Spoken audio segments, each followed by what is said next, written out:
Hey everybody, I'm Bob Tedeschi. It was 2 years ago when I had presented about Bobo Explores Light, and after I had presented, it was some of you might have heard, a treatise on character, right? Anchoring the children's app experience with a character and a narrative that was somehow carried the whole experience through. And so after I was done, Emmet came up and was like, I'd never met him before. He was like, hey, that was interesting. Would you like to collaborate someday? And I'm like, yeah, that's great. You know, conference talk, right? And a couple weeks after the conference, he sent an email, and then we met maybe in New York, maybe in December or so. And we were batting around some ideas and didn't really come up with anything. And then in January, I was chaperoning my 12-year-old son's field trip to the Boston Science Museum, and there was one exhibit that was a tremendous sculpture of a Rube Goldberg-esque kind of machine, and everybody was flocked around it, and it's fascinating. And for anybody who's been there, just to the right of that is this it's a similar contraption, sort of Rube Goldberg-esque thing made of wood, moving water, and it turns out that is something that Leonardo da Vinci designed, and they built it. And I was the only one standing in front of this thing completely transfixed, and I thought, this is it. You know, this is what we could do. We could build some sort of experience around a game that in an immersive or contextual way could introduce players to all of Leonardo da Vinci's unmade inventions. And I thought that was, you know, a good starting place. And then we thought about, okay, the next thought in my mind was, he's going to need some sort of character to play off of. I didn't know that he was a cat aficionado. I just thought, okay, Leonardo da Vinci, in all of my research on him, was like a child in so many ways. He was impulsive, he was impatient, he was endlessly curious, and you know, he couldn't stay on one project for more than however long. He couldn't stay on one project and finish it off, and to the endless frustration of his patrons. So I thought, sounds like a kid to me, and it also sounded like, out of all the animals that I could team him up with, or we could team him up with, could be aloof, could be patient, could be loyal, loving, not just something like a dog. I thought a cat would be something multifaceted and deeply rich in his personality that we can team him up with. So that was the beginning of Scungili the cat, and that was the genesis of our just basic framework of our idea. And then I presented this to Leonardo, damn it, and it just so happened, he's a genius too.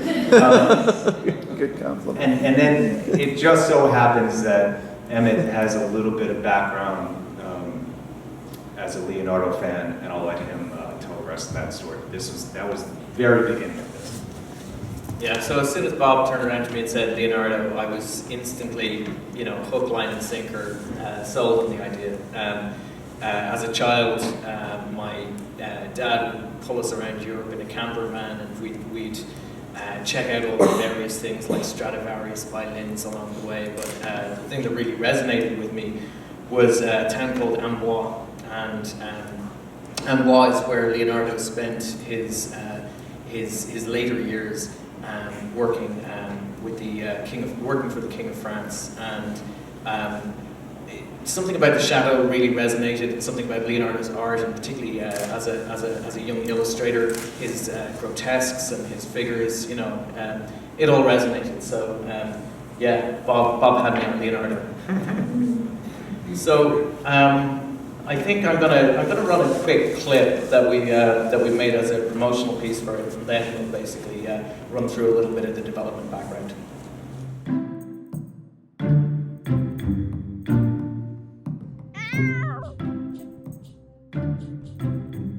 Come in, my friends. I see you've already met my cat, Scungili.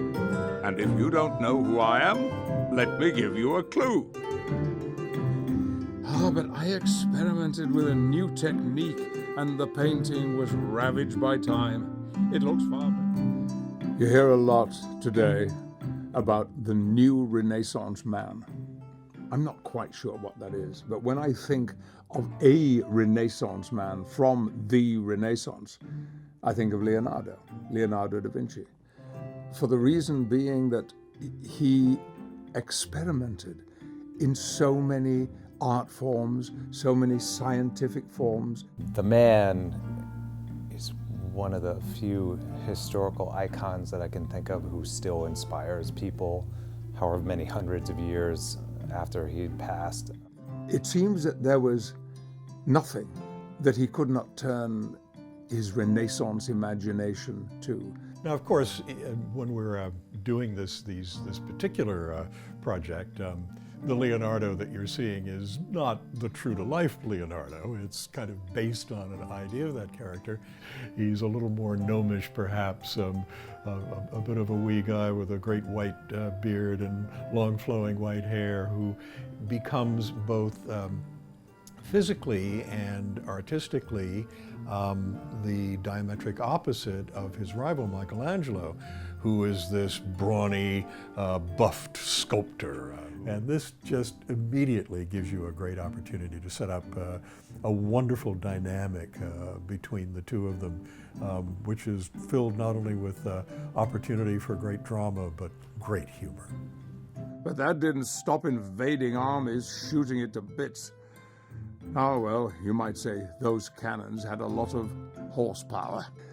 It seems that there was nothing that he could not turn his Renaissance imagination to.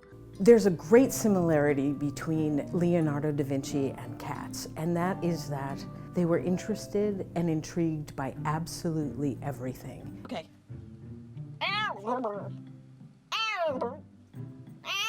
What?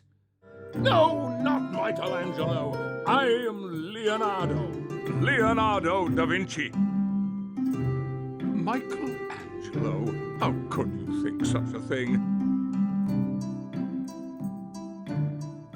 Working with Michael Frith was something that I think few writers can hope for.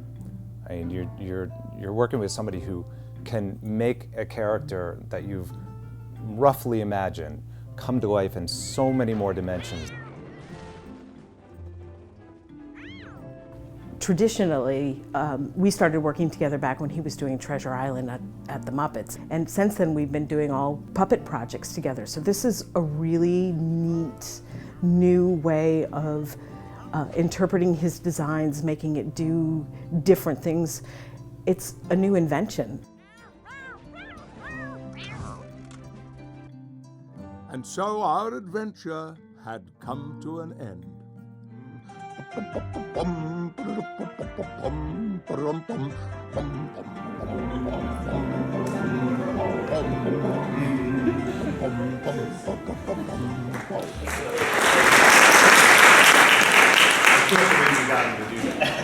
So that was a last minute request. I mean, we were there, I had the idea that morning. I literally woke up 6 a.m. in my hotel room in LA and thought, wouldn't it be really funny if we sang the theme tune? And, you know, we were getting on well in the recording session, and I turned around and I said, hey, you know, would you mind singing our theme tune? He goes, but I don't know your theme tune. I said, I know, that's why it's going to be funny. And sure enough, he got into it, and he did a really, really fun job. Anyway, getting ahead of myself a little. So I'm just going to really, very, very quickly run through some of the early concept work. I mean, these are sort of the drawings that we were doing in like New York Library, I think. Yeah.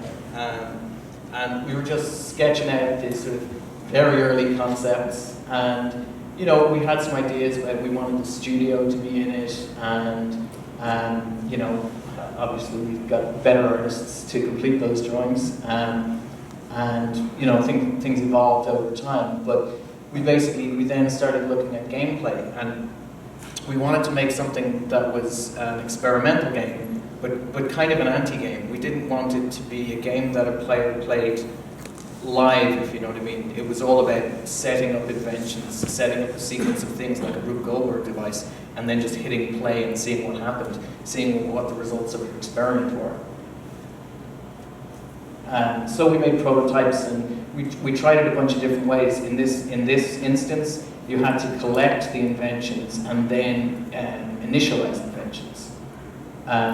In this one, it was basically you had any invention and you could invoke it at any stage to overcome an obstacle.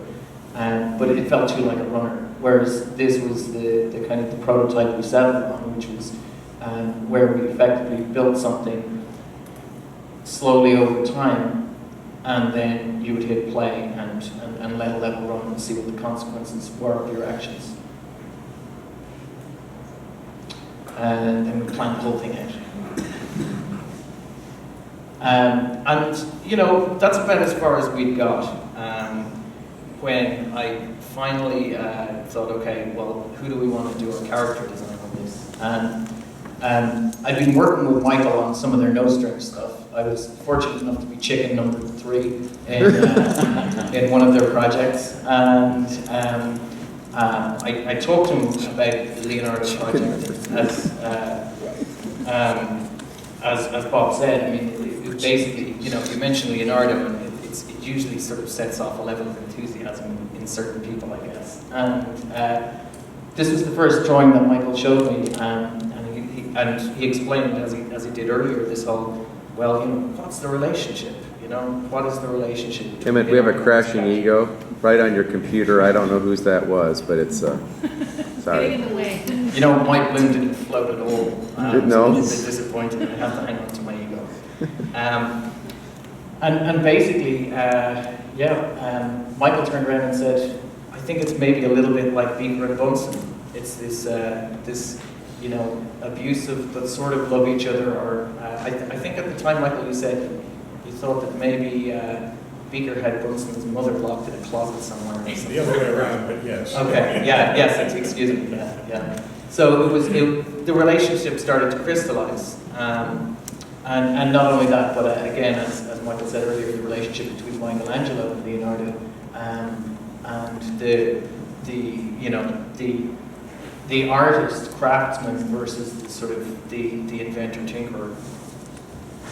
I thought when I eventually got Michael on board in the project that I was going to get some character turnarounds. I thought I would get from side view, body, a couple of facial expressions. But instead, every couple of days, these wonderful, fully rendered scenes would turn up in my inbox, and I just couldn't believe the quality of the work. And of course, I got my headshots and various things that we needed to work off also. It was a little tricky because obviously Michael was going to do every piece of production art, so we had to pull in other artists. These are all really talented illustrators, but none of them were able to match the style. Even down to, in one instance, I asked somebody just to do a color treatment of one of the pieces. And this is Michael's original.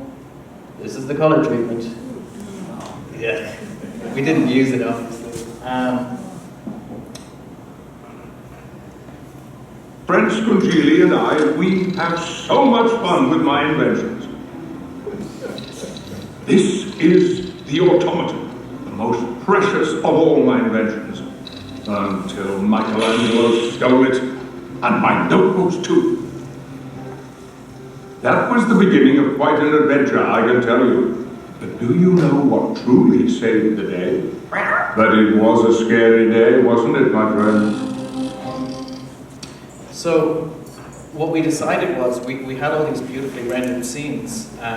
Rather than just using them as the concept art to make the characters, we reconfigured how we constructed all the narrative so that we could just incorporate the drawings themselves into the scenes as they came up. Very, very briefly, I'll go through. Obviously, we had our cat designs. Now the problem is when you're rendering something as 3D polygons versus out of, I don't know, fur and feathers, as you might be with Muppets, it's a little bit difficult, and particularly if you look at the kind of the implied lines in the pencil drawings, getting these out suddenly in a kind of hard pixely way, it's a little tricky. But nevertheless, we went through a character design process, and Michael was great at giving us feedback on where those characters were going wrong. And, we brought those into 3D sculpts, and I continued to give comments back on, getting it closer to the original drawings. And we eventually wound up with this low polygon cat, and it was doing the trick, and it was a cat. Was it Michael Frith's cat? No. Did it have any personality? No. And I mean, I think, to all of us, it was very important that we hit that point. So we could have released this app 6 months ago with this cat, but we decided it wasn't good enough. Effectively went back to the drawing board. Sorry, there's a little bit of that cat in operation.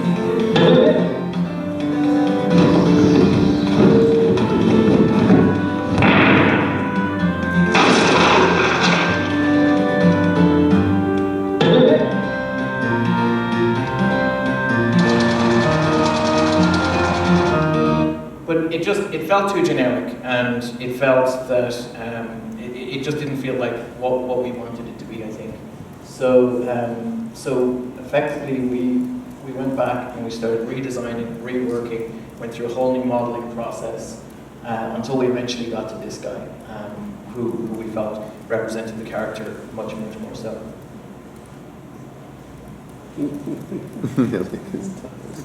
And also, you'll notice in that first clip, he was animating like a human. He would stand on 2 legs and whack the back of the cannon. We wanted it to be, I guess, more cat-like.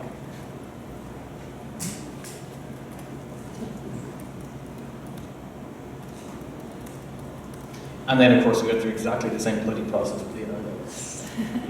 And in terms of Da Vinci, we were very lucky. We had a short list of actors who we thought would be really, really good at being Da Vinci. Fortunately, the first guy on the list said yes. And I'm sure everybody's heard what a nice guy Patrick Stewart is. He absolutely is. He was really, really charming, really nice guy, full of anecdotes, stories, and really prepared to give a great performance. And the thing is, you're sitting there next to Patrick Stewart, and you're sort of working your way around. Okay, I've got to direct this guy now. And you're thinking, I'm sitting next to the fucking cat. What the fuck?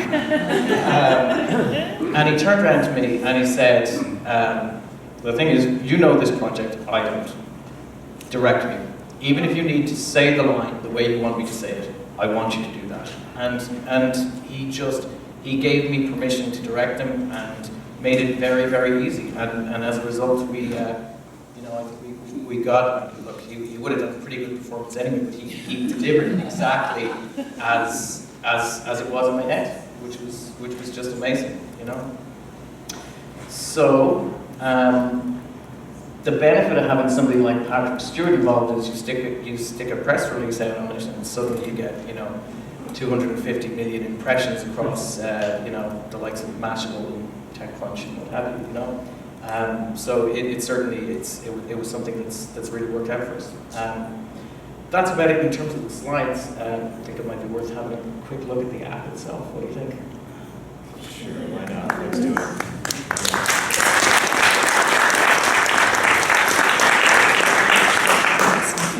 What we have is 60 levels, and the game starts out really, really Our simply. story begins here. The place, Amboise, France. The time, 1560. Or as you would say today, about 3:15. The dark days before the internet. So you scroll around this landscape, and you have these different places to put inventions. So, and obviously you can pinch and zoom to move in now, and you basically prime up your inventions, and your inventions have different settings.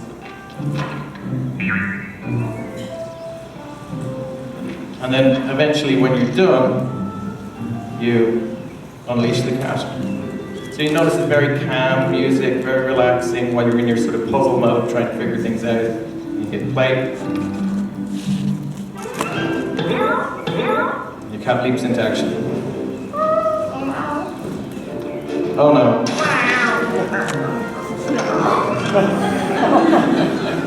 Have another go. Scungili doesn't mind. So I forgot something here. Let's try again.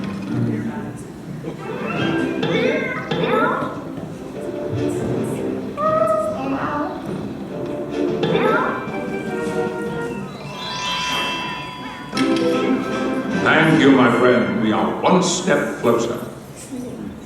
So you basically over the course of levels, you slowly gain more and more of the inventions until by the later levels. So we have this one, which is kind of an air themed, and you have these kind of clouds and helicopters being introduced. Helicopters are kind of fun because they allow you to electrocute your cat. We actually recorded all Don't of make these. me have to invent myself a new cat. We actually recorded all of these very realistic cat VO sounds where, if the cat was drowning, the voiceover artist had some water in their mouth, and user testing kind of dictated it was getting a little bit too graphic and a bit too real, so we had to tone it right down. So then you have like a water themed level, and you can see it's Where's the catapult? oh, we have a catapult. We have many numbers of ways to propel a cat. I think I'll use a catapult just here.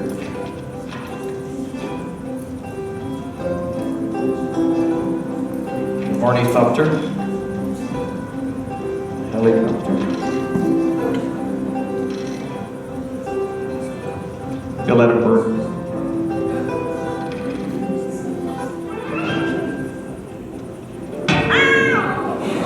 Don't.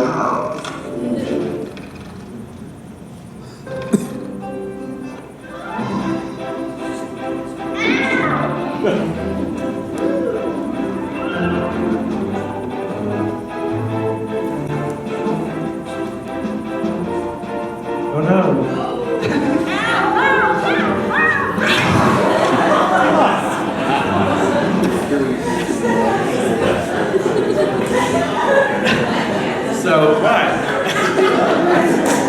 So we got a problem with that. Our main demographic here is cat lovers. So basically, you have lots of little puzzles to solve along the way. There's multiple paths to work through the inventions. So there's in many levels, there's not just one correct way of doing things. You can use multiple different invention combinations, or you can choose one path or another. And of course, along the way, we have as well as all our levels and all of that stuff. We've got a lot of quite nice cutscenes. Yeah. We were lucky to make such good use of my inventions. Oh, I had so many more in my notebooks. Our pursuit would lead us through the castle gates. Standing before those gates, my head said, "No, it's too dangerous. Who knows what perils lie inside those castle walls?" But my heart said, "Don't listen to your head. You must be brave. The world needs your inventions." Then my head said, "Fine, do what you like, but at least consider your options." And my heart said, "Like what?" And my head said, "Like sending the cat. He loves adventure." And my heart was like, "That's not a bad idea." So Scungili led the charge.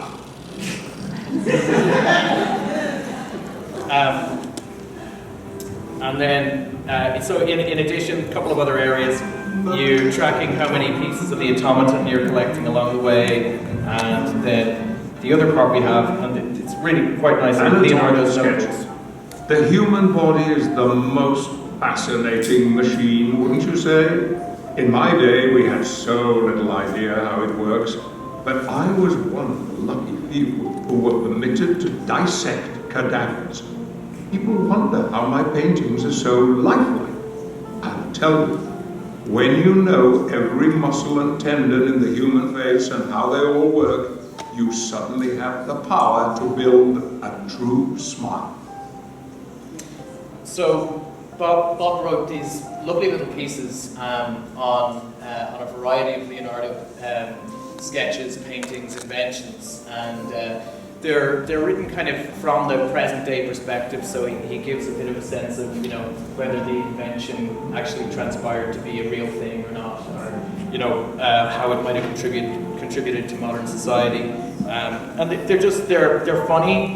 They're just these nice little sequences because we really wanted to give them the wider sense of Leonardo. Right, and to the point of anything educational, I did a ton of research, and then we farmed it out to one of the best scholars we could find who could authoritatively say, no, you got that wrong, or that's exactly. Because I kept getting it wrong. I kept making up facts about Leonardo from my childhood. No, but and you can only find so much good information on the internet, right? So I just know from the past with my own professional experience with the Times, and as well with Public Sports Life, with some deep scientific issues, you do not want to get anything wrong, because the second this thing launches, believe me, you're going to hear it. So that's one of the things we needed to lock down. Water fountain. Here's one to remember, my grotesques. What faces these people have. Some might call them grotesque. I'm not certain I'd agree. I spent many days in the marketplace watching people and studying their great faces. Some of them even made it into my paintings, and they never even knew it. And now here we are with them 500 years later. It's as if they never died. Okay, I think that's a pretty good sampling and overview of the app. I think that's about it. Yeah.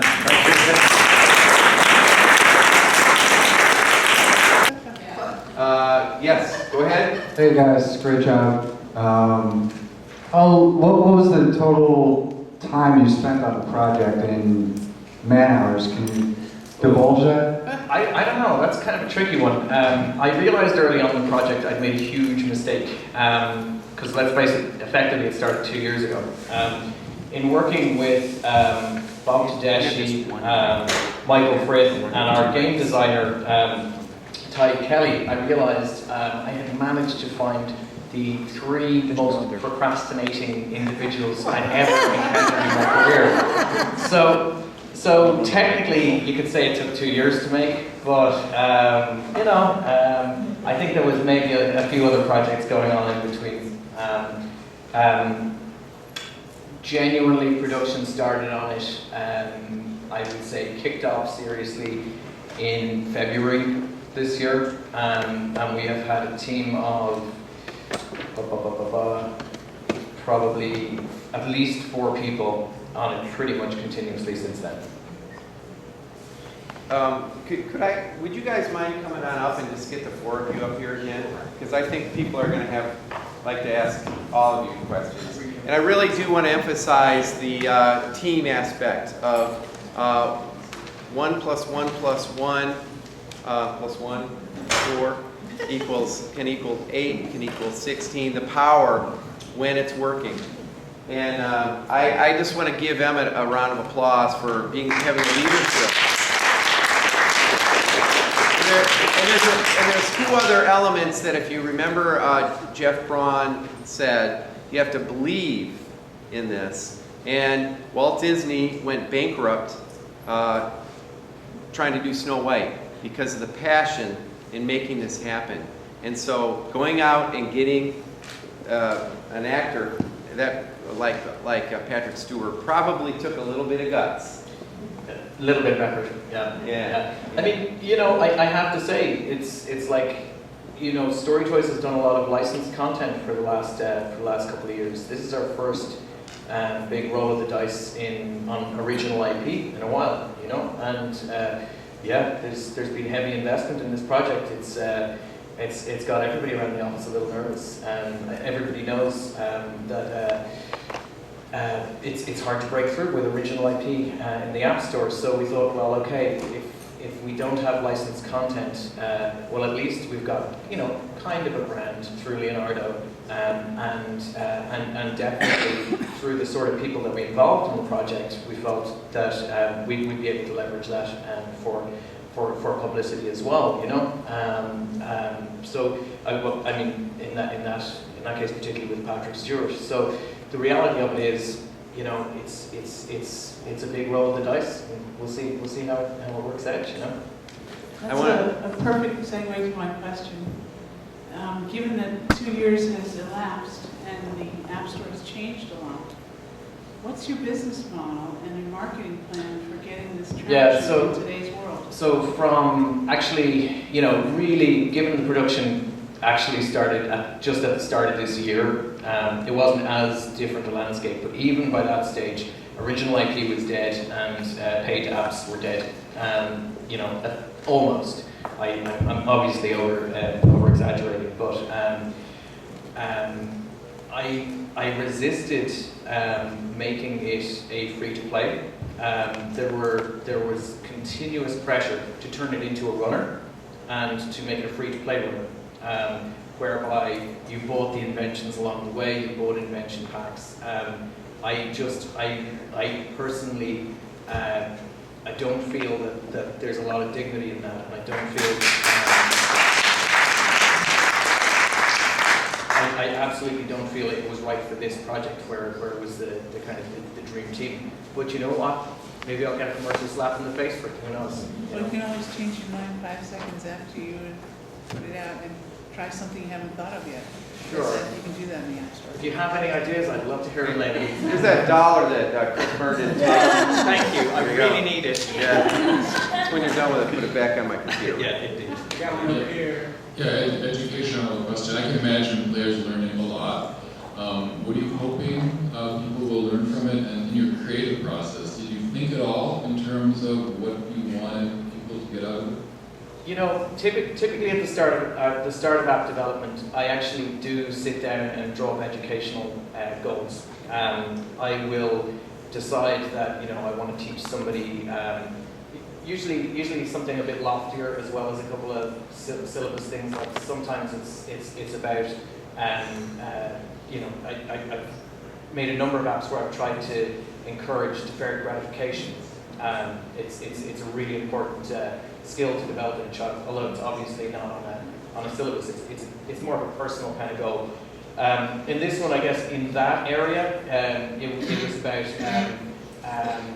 curiosity and just developing a child's sense of curiosity, because I believe that you know, a child with a sense of curiosity has the tools today to learn anything with access to the internet. And if you can do things that make somebody interested and curious and make somebody experiment, then effectively, you know, the world's their oyster. So, but I didn't actually sit down and do a STEM mapping exercise or anything like that in this instance. I often do. I didn't in this instance. I wanted the experience to be the experience, if you know what I mean.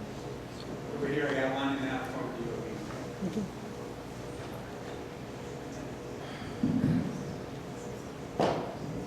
Did you do any kid testing on this, and if so, were there any modifications made based on the results? Yeah, we did shit tons, and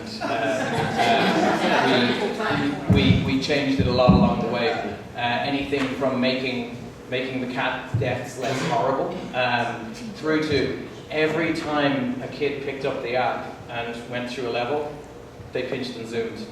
And we decided at the start we didn't want pinch and zoom in it, and everything was programmed around no pinch and zoom. So again, sort of 4 months into the project, we're testing prototypes and we're watching all these kids go like this.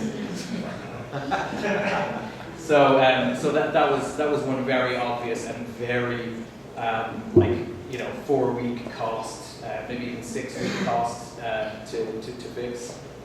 So there were things like that. A lot of level balancing. I mean, you know, this is obviously a slightly older product than Storytoy's typical fare. It's much more game focused. So game balance is crucial. You know, you have to have every level played and played and played and played. You know, by a range of different people until it's just the right amount of difficulty level. So yeah, a lot of kid testing on it. The vintage Zoom, as you said, added a lot of cost, a lot of. Sure, yeah. What's your price point on it? It's $2.99. Oh, that's really cheap.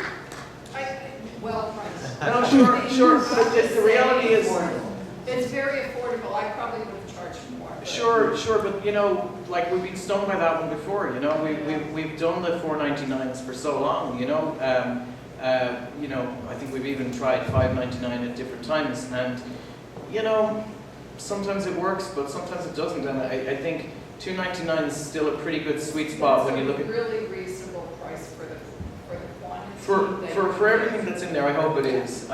But you know, people are still. I will still get reviews that say 1 star, would have given you 5 if it was free. I mean, you know. I was expecting 65 levels.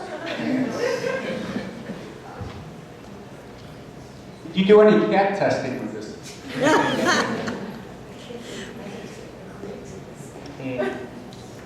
By the way, I went to the ICA.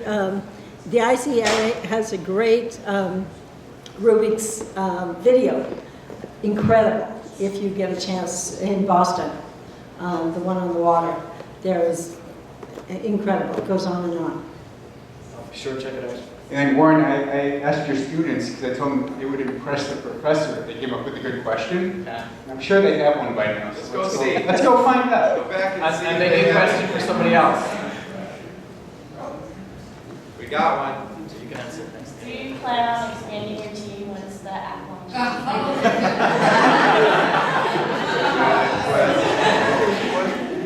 Sorry, can you repeat that? Are you hiring? Apps launch, do you plan on expanding your team? So, you know, I mean, we're fortunate in that we are a growing company, and we're pretty consistently hiring. I don't think we will be doing any hiring or firing, hopefully, based on the launch and outcomes of this app. You know, it's kind of one of many apps that we have in production. But you know, we're certainly growing at the moment. Yep. And I also want to add a thing here about craftsmanship and a theme that John Cromie gave us. And what Bob said about fact checking, and when you write for the New York Times, 1 million people within an hour are going to tell you if you made a mistake.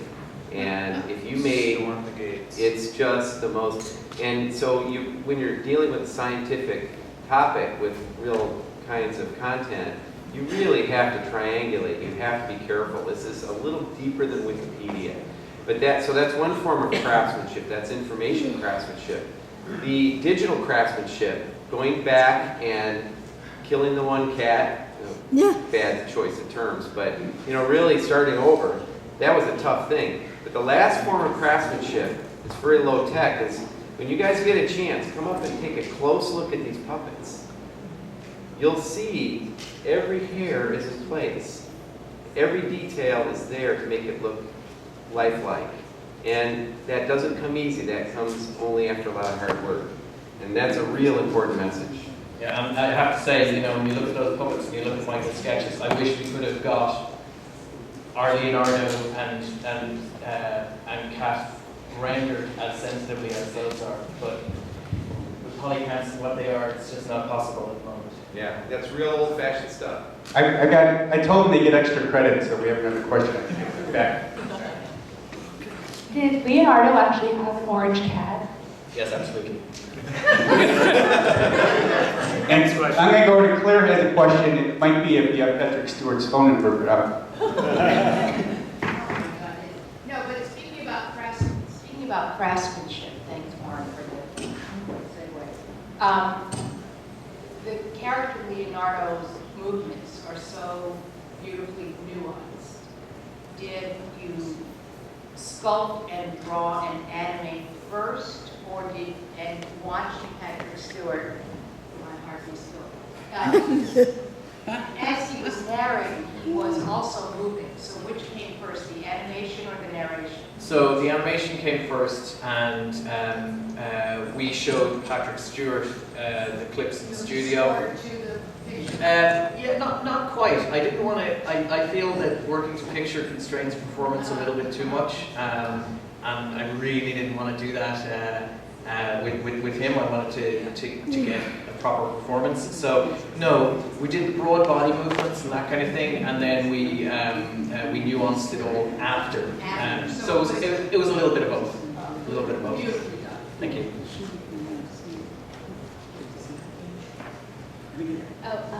Does it come with instructions, or is it? I skipped over the tutorial level because tutorials are very, very boring, so I skipped straight over that. And then she was asking if there are hints that pop up or help?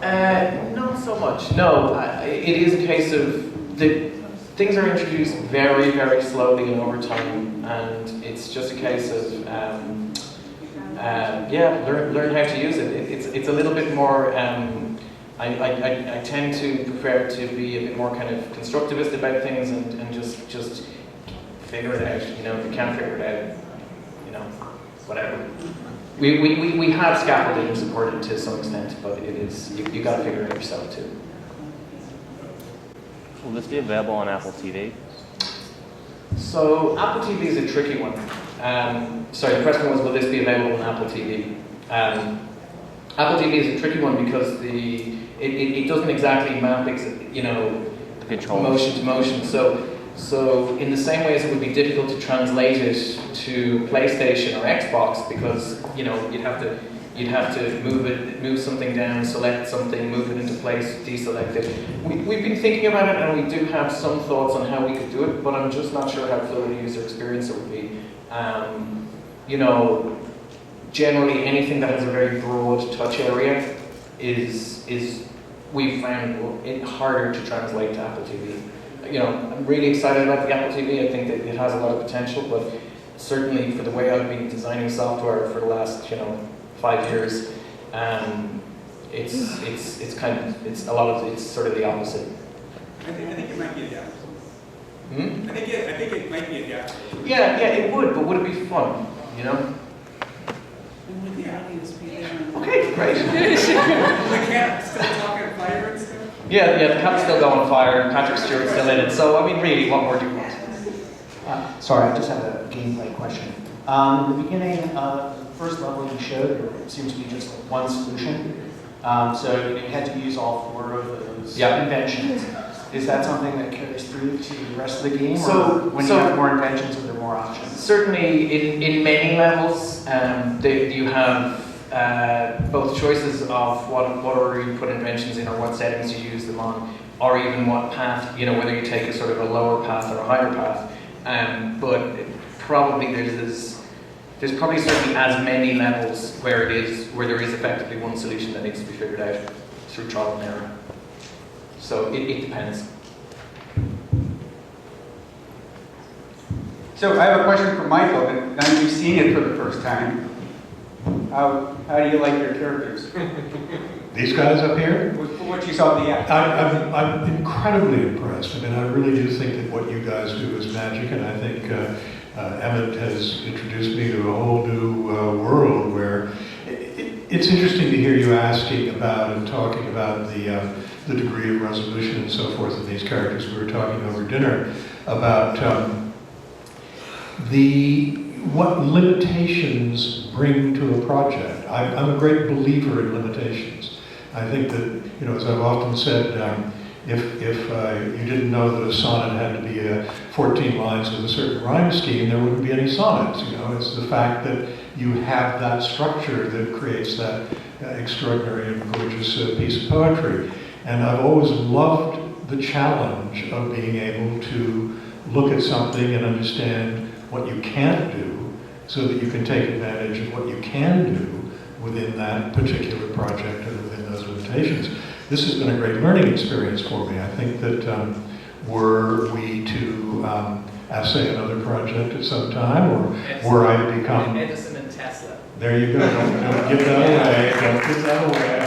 I'm already thinking about it. Anyway. He has pigeons, I think. That I learned a lot in seeing what I've just seen. And this is all quite new to me as well. I mean, these guys went off with this stuff, and now I'm seeing it for the first time.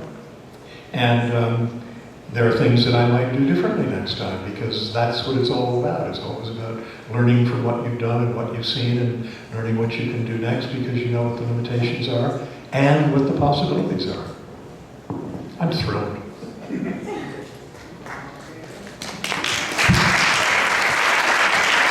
Well, guys, thank you so much for sharing this. And we've given each of you orange-colored lasers so we can see where your dots are throughout the rest of the time.